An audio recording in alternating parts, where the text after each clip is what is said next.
Kitchen, Chemistry, and Cake by Christopher Paul and Jessica Patterson. The first step is to gather all the necessary ingredients, including vegetable oil, water, eggs, unsalted butter, flour, frosting, and the cake mix. Don't forget to preheat the oven. Melt about a tablespoon of butter in each pan. Then put it in the oven so that the butter melts. Keep the directions handy for quick reference. Open the cake mixture for an easy pour, following carefully breaking 3 eggs. Try to avoid shells in the bowl.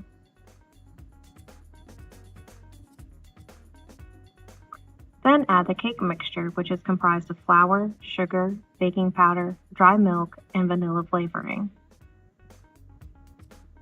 Next, pour in 1 cup of water, followed by a 1/3 cup of vegetable oil.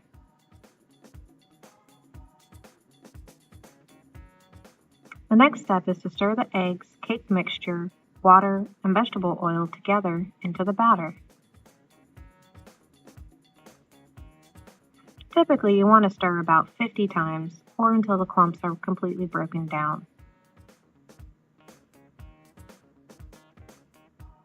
Once the mixture is thoroughly stirred, it's time to pour the pans to avoid batter from sticking. With an oven mitt, remove the pans from the preheating oven. Rotate the pans until the butter evenly covers the bottom and sides of the pan.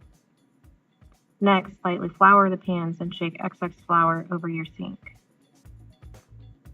Make sure the bottoms and sides have a light layer of flour. Smooth out butter and flour clumps so your guests don't get a bland bite of final product. Repeat the process for the second pan if you're doing a double layer cake such as this. Now it's time to pour the batter into the lightly floured pans. After a quick re-stir of the batter, evenly pour half of the mixture into each pan.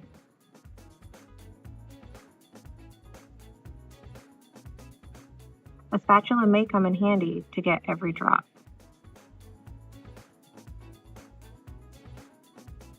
Try to ensure the batter is equally spread in each pan to avoid uneasy rising during cooking. This can be accomplished by slowly rotating the pans. Now that they are evenly filled and dispersed, and the oven has reached the desired temperature, we can place the pans at equal intervals under the heating elements in the oven. With a quick reference to the instructions, we can now set the appropriate timer.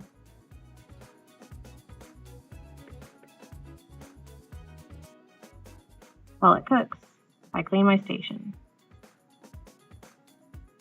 23 minutes later, after both cakes pass the toothpick test and have cooled to the touch, the frosting portion can begin. If either of the cakes has risen higher than the other, I use that as my base for the double layered cake. Normally, if I make a double layered cake, each layer gets its own tub of frosting. Unfortunately, we're counting calories in our household, so I decide to stretch one container. Once the top of the first layer is adequately covered in frosting, we can add the second layer. I tend to glob most of the container on top and then work to evenly spread it along the tops and the sides of the cake.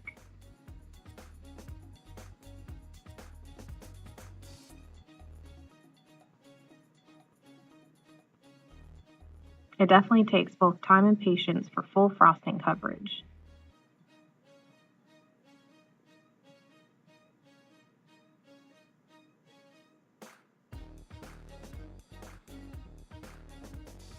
Ta-da! The next step, of course, is to serve the cake and enjoy.